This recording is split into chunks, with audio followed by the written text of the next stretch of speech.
Alright, in this tutorial we're going to go over Boom by P.O.D. It's a famous alternate rock song featured in the Kevin James film Here Comes the Boom, which, by the way, I've seen and it's an awesome movie and you should go check it out. I'm not endorsing it or advertising or anything, I'm just saying it's an awesome movie and you should go check it out. So, anyway, in that song, what you're going to want to do in order to play it is tune your guitar into drop D, which will let you play an open face D chord. And if you haven't seen my previous video about drop tuning, I highly recommend you go check it out. It's very helpful for a lot of modern rock songs and things like that. So the first part, we're going to go step by step, section by section throughout this song. There's only one guitar part. I mean, there's no like rhythm and lead or anything like that. It's just one guitar, so this is the only video I'm going to do about this song. You don't have to go look for like the rhythm guitar method and the lead guitar method or anything like that. It's just this one. So we're going to start with the intro. What you're going to do is you're going to be just doing the top string and keep it open. Do not mute it with the side of your palm. That you'll do in the verse, do not do it in the intro, okay? And what I suggest to do to get generate these notes fast enough is do alternate picking. Don't know what that is. That basically means you like hold the pick such that you can kind of like cut the string and go up and down, up and down, up and down like that. And what you're going to be doing for chord wise is you're going to be alternating between the second fret here and open, which is E and D, and that sounds like this, like that. And then you switch over to 5, which is G, and then 7, which is A, and then you're gonna then quickly give an open face D. All right, so that sounds like this.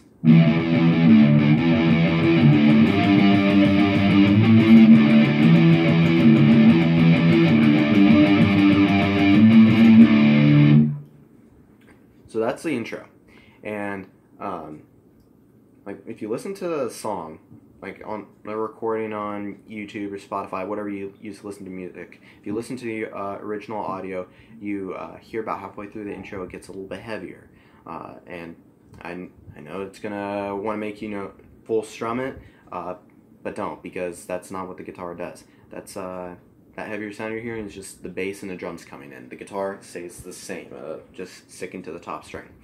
And now the verse is essentially the same. You just mute with the side of your palm. So then that sounds like this.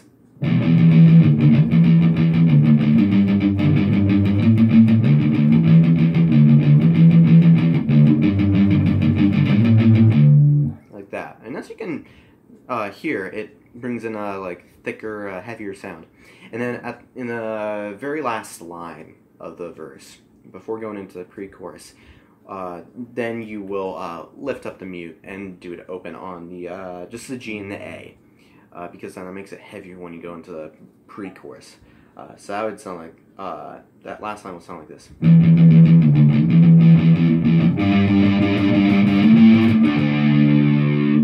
And then you go into the pre-chorus, which is the same as the intro. Same chords and open. Only difference is that you add in a slide to go into the chorus.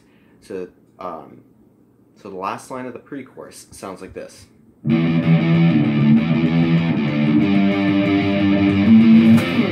Like that, and then you go into the chorus, which is my favorite part of the song to play. And what you're going to be doing, is essentially the basic chord structure of the song is you're going to be doing E and then A, but they added a lot of extra stuff into that. I'll go in for a second. For example, the first part I'm going to go over is you can hear when it does the like boom, here comes the boom, like in those lulls or the boom. Then you hear a high D note, which to me sounds like this. That one was on the second string, A string, on the 5th fret. So you're probably like, how am I going to alternate from the E chord here to this D note here? Well, use your pinky. I know it's very hard for most guitarists, but trust me, it helps a lot. It's almost like you're spreading out for a really crazy power chord here. But what you're actually going to do is don't actually let your pinky touch until you're ready to do that note. So what you're going to do for the chorus is, and as you can hear, I strummed twice and then I muted. And that's because when I come back up, I'm going to do a nice hard strum up. And when I do that, I'm going to rotate my hand a little bit. Here, just a slight rotation. Put your pinky down, and then just slightly lift up your index finger. And what that does is that mutes all the other strings around the one that you're wanting to generate. So then when you do that hard strum up, you don't generate like an entire chord. You just generate that one note really hard. It sounds like this, like that. So then that alternation sounds like this.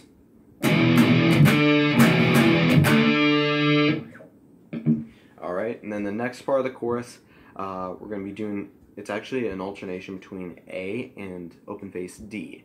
And what a lot of guitarists get wrong with this part is they continue the kind of similar strum pattern, what they did with the E down here, and translate it to this. It sounds like this.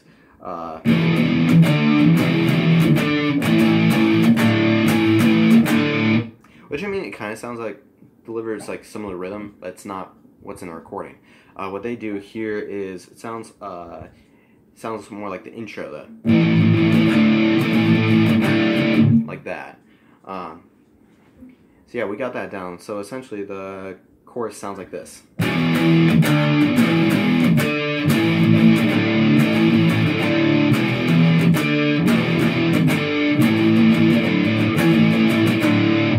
Alright, and then we go into the second verse, which is the same, and the second pre-chorus, which is also the same. And then the second chorus, what they do is they then repeat it the second time, so they have two choruses there following the second verse. And then to transition into the bridge, what they do is after that last A-D alternation is they hit the E once and let it fade. So that sounds like this. Like that. And there's a short pause in the bridge that you can hear. It's just the bass playing. That's not the guitar. And then the guitar comes back in. And there are essentially two parts of this bridge that the guitar is in, following the bass part. The first part is probably the trickiest, and I'll show you how to do that. But first you need to know that it's that especially in this bridge they did a lot of effects. They did like phaser, and then also it sounds like they used ghost notes, which are pretty hard to teach over video. You have to kind of get the feel for them, and also they're kind of hard to find if you don't know the specific details in a lot of the music itself. So I'm going to show you an alternate method I did to generate the sound similar to the ghost note. So the first part of it is you're going to be doing an E, and then you're going to do, it's kind of like a D chord, except you're still using the two strings here in the same position that you used for the E chord. Because essentially what you're doing is you're going to be generating each note individually, like by strumming very slowly. It sounds like this, like that. And then what you're wanting to do is slide your pointer finger down, and to give that open D note now. So now you no longer have this E note here. You now have this D note. But you still have these other two strings here, like that. So the first time you come down to this D chord, we're just going to call it a D chord for now, for the ease of teaching. The first time you come down, you're going to hear that ghost note. But what we're going to do here is place your middle finger bottom string, the low E, 3rd fret to get that high G note there. And then what you do is, come back to the E, and when you come back to the D again, instead what you're going to do is do a hammer off, which is where you strum on one note, let go, and let that energy transfer to the next note. So what I'll be doing here is place my ring finger on 4th fret, 3rd string from the top. It's the D string, and what I'm going to be doing is then hammer off then to the D string, 2nd fret, which will sound like this, like that. And you want to make sure you get that note that you hammered off to, because especially when you're concerned about transitioning back to the E, you're gonna lift up too soon, and it's going to ruin the sound. So take your time. You have a couple hundredths of a second to do that. So essentially the bridge sounds like this.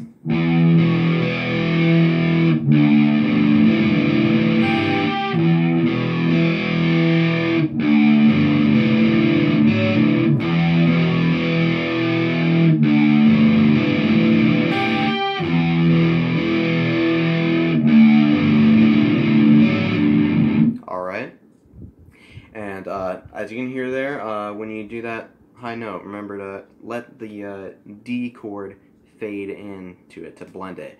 And then as you did all that, then you come into the second part of the bridge, which is a whole lot easier to do, and it's also way more intense. It's really cool. What you'll be doing is just hit the E once, let it fade, like that, and then do a D the same way. Hit it once, let it fade.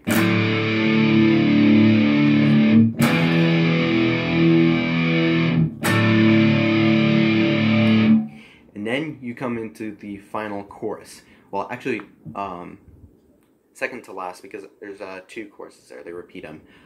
So the one coming out of the bridge is slightly different from the others, in that you don't do that little change up there, go into that high D note. You're just gonna hit the E twice and let it mute, and then mute it like that, and then just like the rest of the choruses. So you do this variation twice, and then you go into the repeated chorus, and you end it just on the alternation between the A and the D, and mute it, and you're done. So I'm going to play it here with the recording so that you can get a good idea of how it goes together.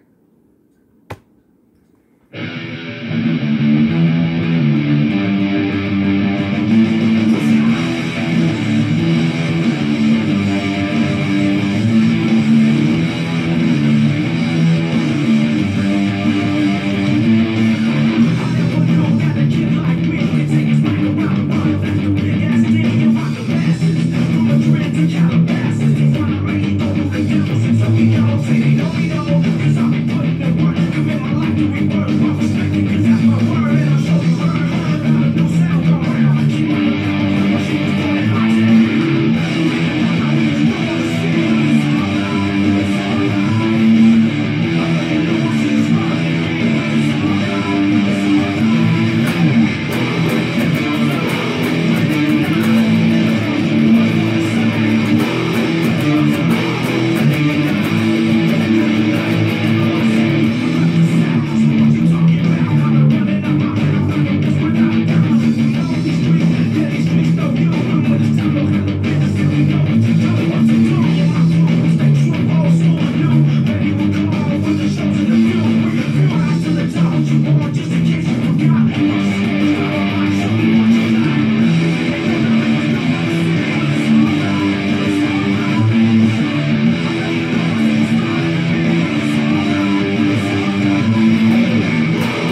Alright, and that's how you play Boom by P.O.D. Thank you for watching.